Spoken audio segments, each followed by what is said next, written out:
Hello, I'm Björn, and behind me you see my Porsche Panamera.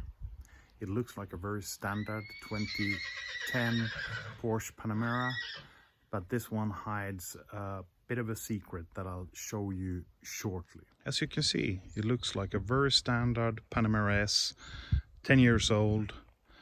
Even got the smallest 18-inch rims that I don't think I've ever seen in real life before on a Panamera. Very little extra equipment, but this buyer didn't tick in the box of PDK gearbox, which is extremely rare. They made 146 Panameras in total with a manual transmission. Out of those, 50s are V6 and 96 are the V8S, and all are rear-wheel drive only. So welcome to the cockpit of my Panamera S. So Panamera S is 4.8 liter V8 and naturally aspirated 400 horsepower. The first thing I want to change to this car is the way the sound, because it's simply too little sound and not aggressive enough. I had an AMG C63S before this car, and I'll show you here what that sounded like every morning. That put a smile on my face.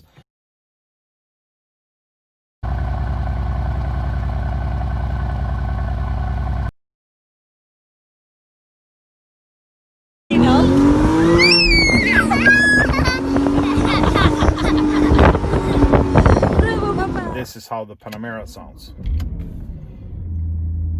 So you can hear a little bit of rumble, but it doesn't make the hair on your body or your neck stand up in any way. So I really want to make this louder, and hopefully within a couple of weeks I'll be able to show you more on what you could do in a fairly cost-efficient manner to make this car sound a lot better.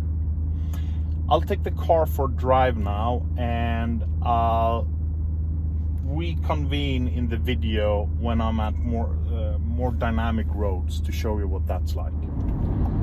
So what it's like to drive the Panamera. Well, at first I thought it was a little bit underwhelming compared to my extremely high expectation, because it feels a little bit heavy, more heavy than I actually thought it would, because this, being a manual S rear-wheel drive, is one of the lightest Panameras you can find at 770 kilos, which is actually not more, it's less than the AMG, but it feels way heavier around town.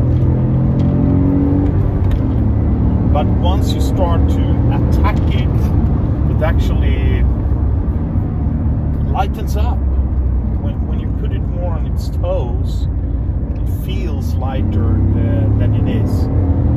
Not as virtually light as the AMG, which really simulates lightness with the steering and extreme input. The gearbox is nice. It's short, exact throws, not as short as a real sports car gearbox. You know, think GT3, think MX-5, but it's still muscly car feel. You can tell the car is rear-wheel drive, but I have a big issue with the PSN. It says it's turned off, but you cannot turn it off completely, and that hinders me even on these type of roads. And when I want to be able to just throw it out, simply can't do it. I'll show you one or two clips when you get a little bit sideways, you can get a feeling of how much angle you can get with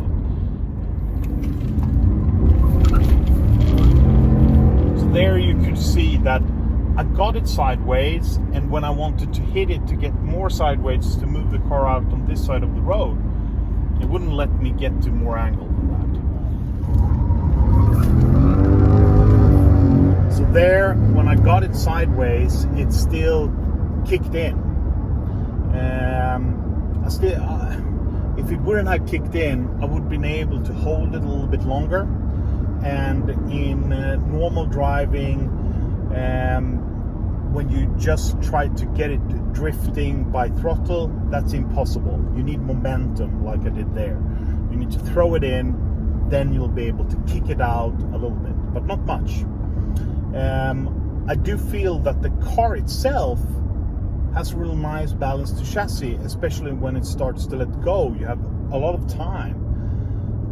For example, the AMG, the good setup 996, they are also excellent drift cars once you got them sideways, but they're quite difficult to get them sideways. Well, I wouldn't say difficult, but how to explain it? The AMG, it kicks out 30-40% angle straight away, but it doesn't, and then it stays there.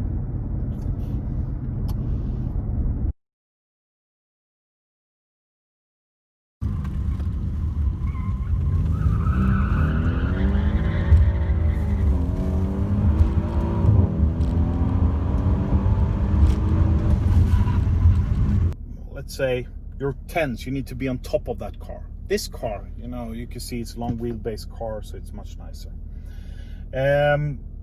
Interesting though is if you turn this system off, you can still do burnouts with the car. Just for the sake of experiment, I'll show you. But if it starts to get a little bit angle, it will stop right away and kick in with the PSM.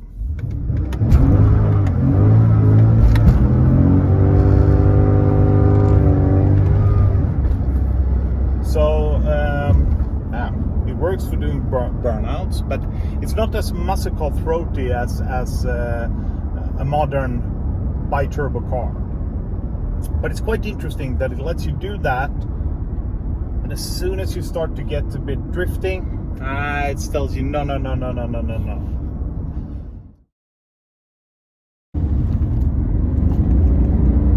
Another thing I don't like is the throttle response.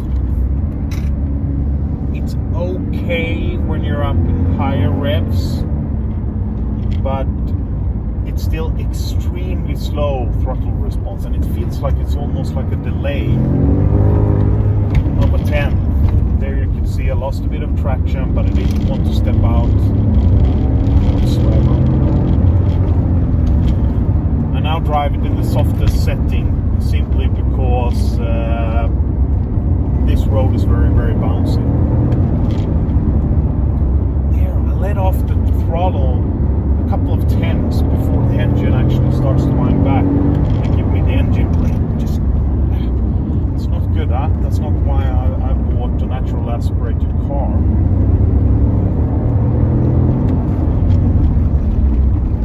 It's still fun. It's still fun. So I will need to find a way to turn off the traction control completely. Now, with this car not being equipped with the limited slip diff option, it doesn't give you the let's say it's not consistent once you're up drifting, and I am on the lookout to find a diff from PDK Panamera S, because it has a bit of a shorter gearing also, which would be fine by me. I would actually enjoy that. Heeling and towing is extremely difficult. The pedals are too far from each other, and that combined with a very, very slow responding engine makes it very difficult. So I need to fix that. So I've ordered wider pedals. I'm going to find someone who can hack the engine management to give me a more direct responding throttle. It sounds okay, but it's not screaming at me.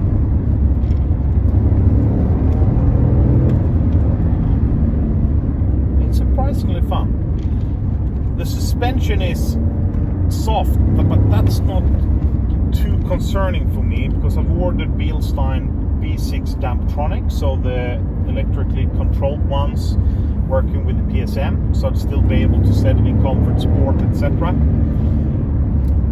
that combined with the HR springs shall sort out most of it, but even when I have it in the stiffest setting, it leans too much. So for me, I would have liked to be able to find thicker anti-roll bars, but being a Panamera, not many people tinker around with it, so I couldn't find any good parts available actually. So if anyone has a tip on where I can find thicker anti-roll bars for the Panamera, I'll be very, very happy. Also, being 11 years old and having 110,000 kilometers on the clock, it's a little bit woolly in its suspension, combined with the 18-inch wheel with 50 profile tires. That doesn't help either. But I can still feel over the bumps that the suspension is not only going this direction, going a little bit like this, which is not how I want it.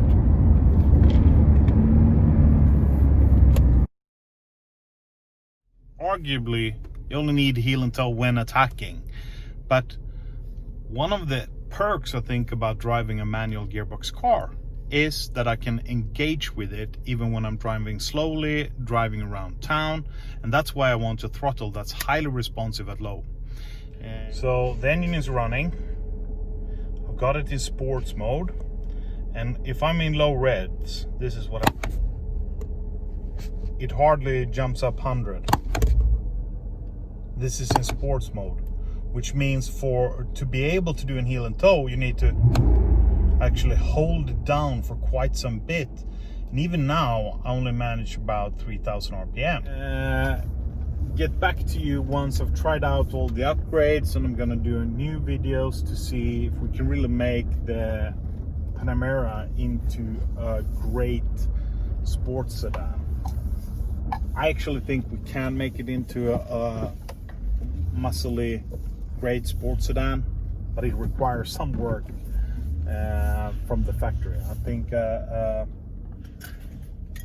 what I want is a manual GTS two-wheel drive, but they didn't give me one of those. Didn't make it, so I'll have to try to make my own version of that.